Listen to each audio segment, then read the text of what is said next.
Hello student, आज हम पढ़ेंगे चैप्टर 4 सरल समीकरण सिंपल इक्वेशन। इसमें एक्सरसाइज 4.1 के क्वेश्चन सॉल्व करेंगे।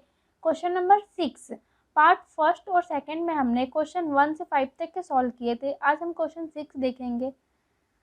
निम्नलिखित स्थितियों में समीकरण बनाइए। हमें यहाँ कुछ स्थितियाँ दी हुई है, इसे पढ़कर समझकर हमें क्या करना है, समीकरण बनाना है। तो फर्स्ट क्या है देखते हैं। इरफान कहता है कि उसके पास परमीत के पास जितने कंचे हैं उनके 5 गुने से 7 अधिक कंचे हैं। इरफान के पास 37 कंचे हैं। यहाँ दिया है परमीत के कंचों की संख्या को m लीजिए। यहाँ क्या बोला है, दिया है कि परमीत के कंचों की संख्या हम क्या लेते हैं, m मान लेते हैं। तो यहाँ इरफान एक लड़का है, वो कहता है कि परमीत के पास जितने कंचे हैं उससे 5 गुने से 7 अधिक कंचे किसके पास है, इरफान के पास है। तो इससे हमें समीकरण बनाना है। तो हम मानेंगे कि माना यहाँ दिया है कि परमीत के कंचों की संख्या कितनी है, m है, तो हम इसको मान लेते हैं। माना परमीत के पास कंचों की संख्या कितनी है, m। हम क्या माने हैं यहाँ पे, उसके पास कंचों की संख्या कितनी है, m परमीत के पास।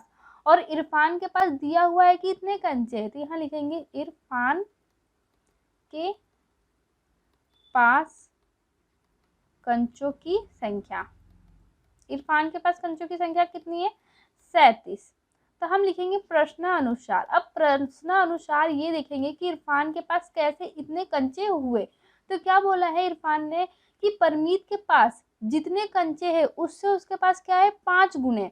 यानी कि यहाँ पे लिखेंगे इरफान के पास, हम निकाल लेंगे कि कैसे कंचे हुए। इरफान के पास कंचे, यही है। तो यहाँ क्या बोल रहा है, परमीत के पास जितने कंचे हैं उससे क्या है, 5 गुने है। तो परमीत के पास टोटल कंचे कितने हैं, m हमने माने, तो इससे क्या बोल रहा है, 5 गुने है। यानी कि 5 का हम इसमें गुना कर देंगे। 5 गुने से 7 अधिक है।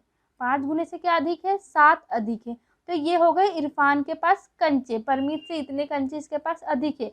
यहाँ दिया है कि इरफान के पास टोटल कंचे कितने हैं, तो समीकरण बना लेंगे किसके बराबर हो जाएगा, इरफान के पास टोटल कंचों के बराबर हो जाएगा। तो यहाँ लिखेंगे अभीष्ट समीकरण। हमें समीकरण ही बनाना है क्वेश्चन में।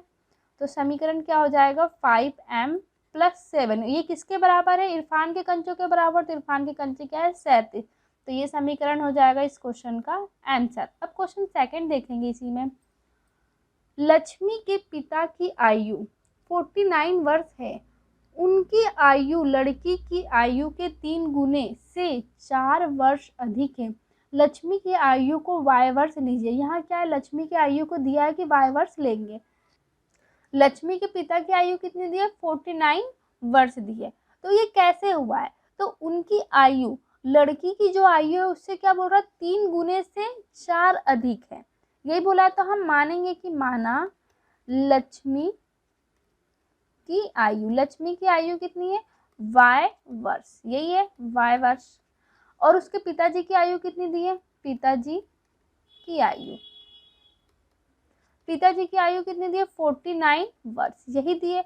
अब 49 वर्ष उनकी कैसे है, तो क्या बोला है, उनकी आयु लड़की की आयु से 3 गुनी है। तो यहाँ पे हम निकालेंगे प्रश्नानुसार, लिखेंगे प्रश्नानुसार पिताजी की आयु कैसे हुई, प्रश्नानुसार हम देखते हैं।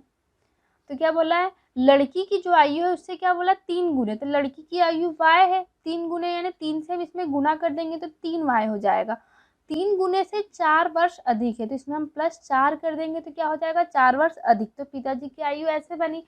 पर यहाँ दिया भी है कि पिताजी की आयु कितनी है, 49 वर्ष। तो हम इससे समीकरण बना लेंगे, अभीष्ट समीकरण क्या हो जाएगा, 3y + 4। ये पिताजी की आयु बनी है, इस तरीके से है लड़की की आयु से। तो और ये किसके बराबर है, 49 के बराबर है।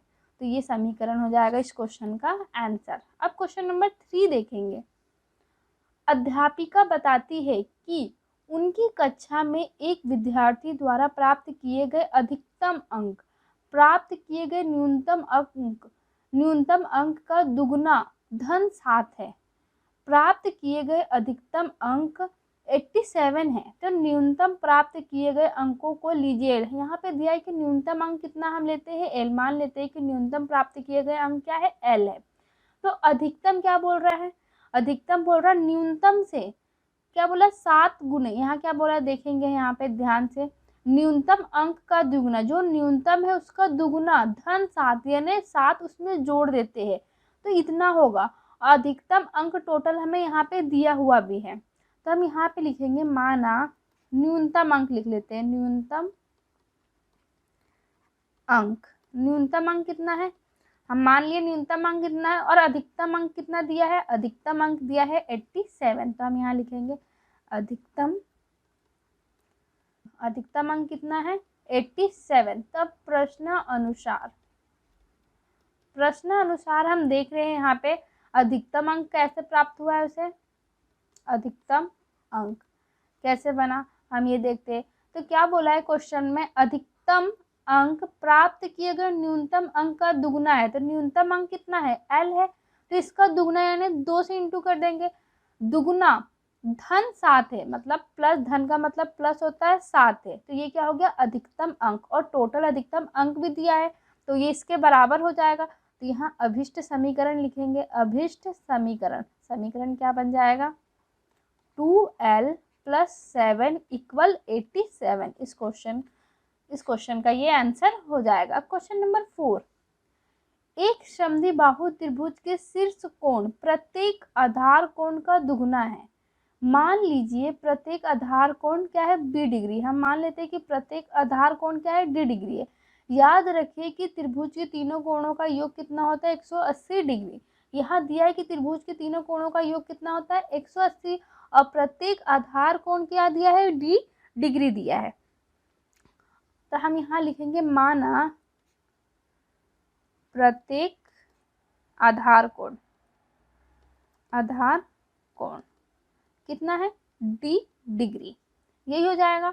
अब यहाँ पे हम देखेंगे कि शीर्ष कोण, यहाँ पे दिया है ना शीर्ष कोण प्रत्येक आधार कोण का क्या बोला है, दुगुना, यानी कि शीर्ष कोण क्या हो जाएगा, आधार कोण का दुगुना यानी 2 गुना हो जाएगा। शीर्ष कोण कितना है, दुगुना है, यानी 2b डिग्री हो जाएगा।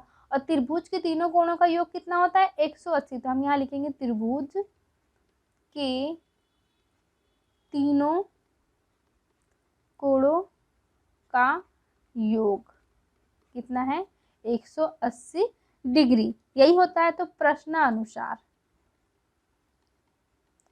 प्रश्नानुसार त्रिभुज के तीनों कोणों का योग कर देते हैं हम यहाँ पे। तो क्या बोला, प्रत्येक आधार, तो b + b हो जाएगा, और एक आधार हमें दिया है 2b डिग्री, यही हो जाएगा, = 180 डिग्री। ये हो गया हमारा। अब इससे हम क्या करेंगे, अभिष्ट समीकरण बनाएंगे, अभिष्ट समीकरण। अभिष्ट समीकरण कैसे बनेगा, देख रहे क्या, b ये एक b है तो 2b हो जाएगा, और 2b तो कितना हो जाएगा, 4b डिग्री = 180 डिग्री। इस क्वेश्चन का आंसर हो जाएगा। अगर वीडियो आपको अच्छी लगी हो तो प्लीज़ वीडियो को लाइक और शेयर करें, और ऐसी वीडियो पाने के लिए चैनल को आप सब्सक्राइब करें और बेल आइकन ज़रूर दबाएं, जिससे कि आपको आगे की वीडियो की नोटिफिकेशन मिल सके।